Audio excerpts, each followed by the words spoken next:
नमस्कार। आज हम 22 अप्रैल 2025 के पहलगाम हमले पर थोड़ी गहराई से बात करेंगे। हमारे पास जो स्रोत हैं उनमें घटना का पूरा ब्यौरा है। कौन लोग थे इसके पीछे, नतीजे क्या हुए, जांच कैसे हुई और इसका असर क्या पड़ा। तो चलिए कोशिश करते हैं समझने की कि हुआ क्या था। तो बात शुरू करते हैं 22 अप्रैल 2025 से। पहलगाम के पास बैसरन घाटी है, लोग उसे मिनी स्विट्जरलैंड भी कहते हैं। वहीं पर कुछ टूरिस्ट पर अटैक हुआ।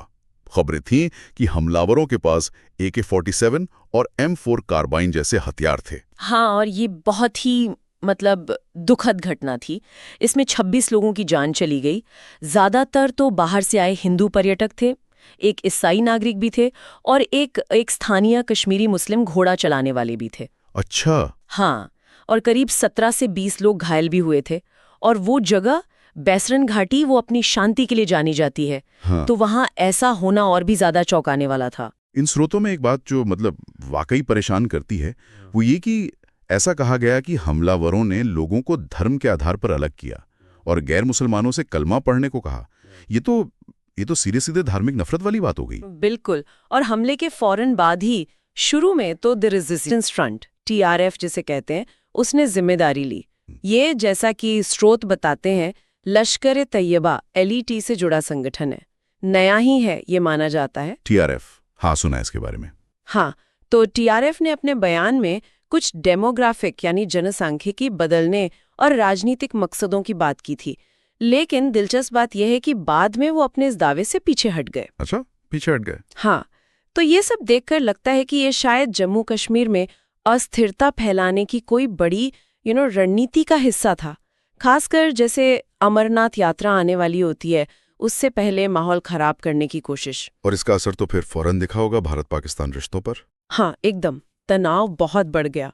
भारत ने इसे साफ साफ आतंकवाद कहा, नई दिल्ली से पाकिस्तानी डिप्लोमैट्स को निकाल दिया और यहाँ तक कि सिंधु जल संधि जैसा अहम समझौता उसे भी सस्पेंड कर दिया। सिंधु जल संधि को, ये तो बहुत बड़ा कदम है। हाँ बिल्कुल, और जवाबी सैन्य कार्रवाई पर भी विचार चल रहा था। और पाकिस्तान का क्या कहना था? पाकिस्तान ने तो साफ इनकार किया कि उनका कोई हाथ है इसमें।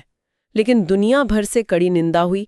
UN, अमेरिका, यूरोपियन यूनियन, कई देशों ने कहा कि ये बहुत बर्बर हमला है। जाहिर है, जब माहौल इतना गर्म हो तो जांच भी तेजी से हुई होगी। हाँ, NIA राष्ट्रीय जांच एजेंसी, उन्होंने जांच अपने हाथ में ली और उन्होंने 2 स्थानीय कश्मीरी, परवेज और बशीर जोथर, उन्हें गिरफ्तार किया। स्थानीय लोग? हाँ, और पूछताछ में ये बात सामने आई कि उन्होंने कुछ हजार रुपयों के लिए 3 हमलावरों को पनाह दी थी और आने जाने में उनकी मदद की थी। तो हमलावरों को लोकल सपोर्ट मिला था। ये तो मामले को और भी पेचीदा बना देता है। बिल्कुल। और इन्हीं गिरफ्तारियों से जो जानकारी मिली, उसी के आधार पर हमलावरों की पहचान हुई कि वो पाकिस्तानी नागरिक थे और उनका लिंक LET से था। तो ये जांच में एक बहुत बड़ा, कह सकते हैं, ब्रेक थ्रू था। इसने वो पूरा नेक्सस दिखाया, सीमा पार आतंकवाद और स्थानीय मदद का। इस हमले का असर फिर टूरिज्म पर तो पड़ा ही होगा। पहलगाम तो टूरिस्ट स्पॉट है। हाँ, फौरन असर दिखा। स्रोत बताते हैं कि अमरनाथ यात्रा के रजिस्ट्रेशन में करीब 10% की गिरावट आ गई और दिल्ली से जो बुकिंग होती थी कश्मीर के लिए, उनमें से लगभग 90% कैंसिल हो गई। 90%? बाप रे। हाँ, तो स्थानीय इकोनॉमी जो बहुत ज्यादा टूरिज्म पर डिपेंड करती है, उसके लिए तो ये बहुत बड़ा झटका था। लेकिन क्या कुछ सुधार हुआ बाद में? हाँ, ये भी बात है कि करीब 1 महीने बाद टूरिज्म में थोड़े सुधार के संकेत दिखने लगे थे। होटल वगैरह धीरे धीरे खुलने लगे। पहलगाम की इकोनॉमी ने वापस पटरी पर लौटने की कोशिश शुरू की। डर तो था, लेकिन शायद कश्मीर की खूबसूरती वो लोगों को वापस खींची लाती है। लेकिन डर और अनिश्चितता तो थी ही। और आपने कहा कि भारत जवाबी कार्रवाई पर विचार कर रहा था।